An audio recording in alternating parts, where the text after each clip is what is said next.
The Clinic, by Jonathan Kellerman. Copyright 1996, by Jonathan Kellerman.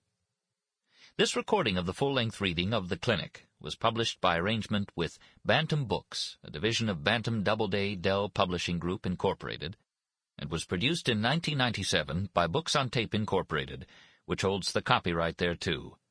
Neither this recording nor any part thereof may be reproduced or used for any purpose without prior written authority from Books on Tape, Incorporated. This book is read by Alexander Adams. The Clinic, by Jonathan Kellerman. This book consists of 41 chapters and is 370 pages long. The following material appears on the dust jacket of the book. In the realm of psychological suspense, Jonathan Kellerman is without peer. Now, following an extraordinary 11 successive New York Times bestsellers, he has written an Alex Delaware novel to match his best, about the murder of a celebrity author and the truth behind her public facade.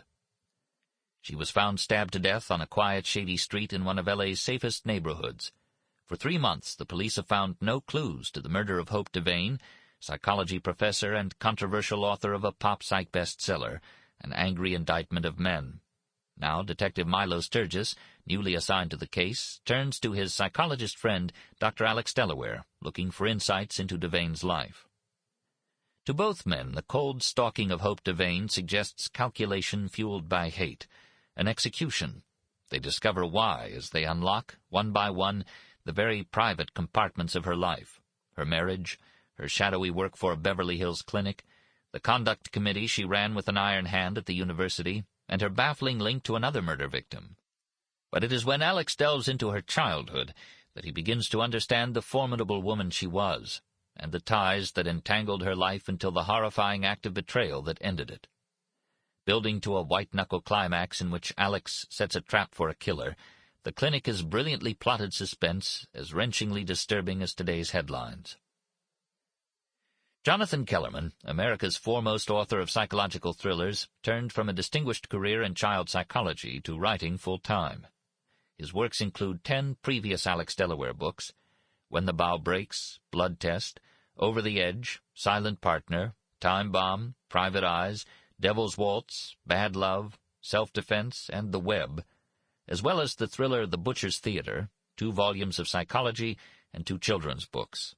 He and his wife, the novelist Faye Kellerman, have 4 children.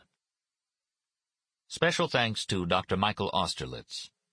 Dedication to Beverly Lewis. Chapter 1. Few murder streets are lovely. This one was. Elm-shaded, a softly curving stroll to the university, lined with generous haciendas and California colonials above lawns as unblemished as fresh billiard felt. Giant elms. Hope Devane had bled to death under one of them, a block from her home, on the southwest corner. I looked at the spot again, barely exposed by a reluctant moon. The night quiet was broken only by crickets and the occasional late-model well-tuned car. Locals returning home, months past the curious onlooker stage. Milo lit up a cigarillo and blew smoke out the window. Cranking my window down, I continued to stare at the elm. A twisting trunk as thick as a freeway pylon supported 60 feet of opaque foliage. Stout, grasping branches appeared frosted in the moonlight, some so laden they brushed the ground. 5 years since the city had last pruned street trees. Property tax shortfall. The theory was that the killer had hidden under the canopy, though no hint of presence other than bicycle tracks a few feet away was ever found. 3 months later, theory was all that remained, and not much of that. Milo's unmarked Ford shared the block with 2 other cars, both Mercedeses, both with parking permits on their windshields. After the murder, the city had promised to trim the elms. No follow-through yet. Milo had told me about it with some bitterness, cursing politicians, but really damning the cold case. A couple of news stories, then nada. Current events is fast food, I'd said. Quick, greasy, forgettable. Aren't we the cynic? Professional training, aiming for rapport with the patient. That had gotten a laugh out of him. Now he frowned, brushed hair off his forehead, and blew wobbly smoke rings. Edging the car up the block, he parked again. That's her house. He pointed to one of the colonials, smallish but well kept. Whiteboard front, 4 columns, dark shutters, shiny fittings on a shiny door. 3 steps up from the sidewalk, a flagstone path cut through the lawn.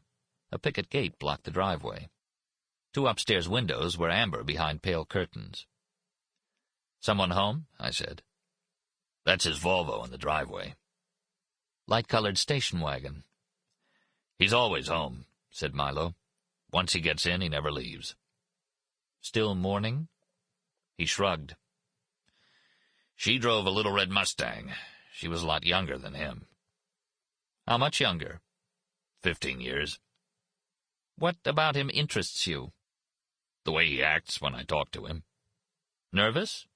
"Unhelpful. Paz and fellows thought so too, for what that's worth." He didn't think much of the first detectives on the case, and the common ground probably bothered him as much as anything. "Well," I said, "isn't the husband always the first suspect? Though stabbing her out on the street doesn't sound typical." "True." He rubbed his eyes. "Braining her in the bedroom would have been more marital, but it happens." Twirling the cigar. "Live long enough, everything happens." "Where exactly were the bicycle tracks?" "Just north of the body, but I wouldn't make much of those. Lab guys say they could have been anywhere from 1 to 10 days old. A neighbor kid, a student, a fitness freak, anyone. And no one I talked to when I did the door-to-door noticed an unusual biker that whole week." "What's an unusual biker?" "Someone who didn't fit in." "Someone non-white?" "Whatever works." "Quiet neighborhood like this," I said. "It's surprising no one saw or heard anything at 11 p.m. "Coroner said it's possible she didn't scream. No defense wounds, no tentatives, so she probably didn't struggle much." "True." I'd read the autopsy findings, read the entire file, starting with Paz and Fellows' initial report, and ending with the pathologist's dictated drone and the packet of post-mortem photos. How many such pictures had I seen over the years? It never got easier. "No scream," I said, "because of the heart wound?" "Coroner said it could have collapsed the heart, put her into instant shock." He snapped thick fingers softly, then ran his hand over his face, as if washing without water. What I could see of his profile was heavy as a walrus's, pocked and fatigued. He smoked some more. I thought again of the pre-autopsy photos. Hope Devane's body ice-white under the coroner's lights. 3 deep purple stab wounds in close-up.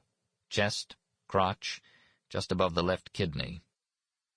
The forensic scenario was that she'd been taken by surprise and dispatched quickly by the blow that exploded her heart, then slashed a second time above the vagina, and finally laid face down on the sidewalk and stabbed in the back. "A husband doing that," I said.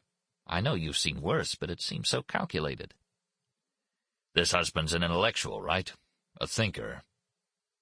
Smoke escaped the car in wisps, decaying instantly at the touch of night air. "Truth is, Alex, I want it to be Seacrest for selfish reasons. Because if it's not him, it's a goddamn logistical nightmare." "Too many suspects." "Oh, yeah," he said, almost singing it. "Lots of people who could have hated her." Chapter 2. A self-help book changed Hope Devane's life. Wolves and Sheep wasn't the first thing she published. A psychology monograph and 36 journal articles had earned her a full professorship at 38, 2 years before her death. Tenure had given her job security and the freedom to enter the public eye with a book the tenure committee wouldn't have liked.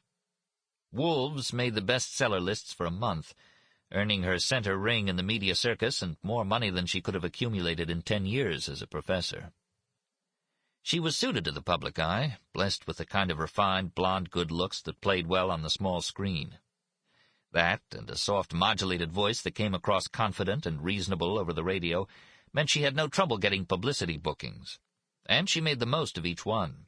Despite Wolves' subtitle, Why Men Inevitably Hurt Women and What Women Can Do to Avoid It, and its indicting tone, her public persona was that of an intelligent, articulate, thoughtful, pleasant woman, entering the public arena with reluctance but performing graciously. I knew all that, but had little understanding of the person she'd been. Milo. Sample complete. Ready to continue?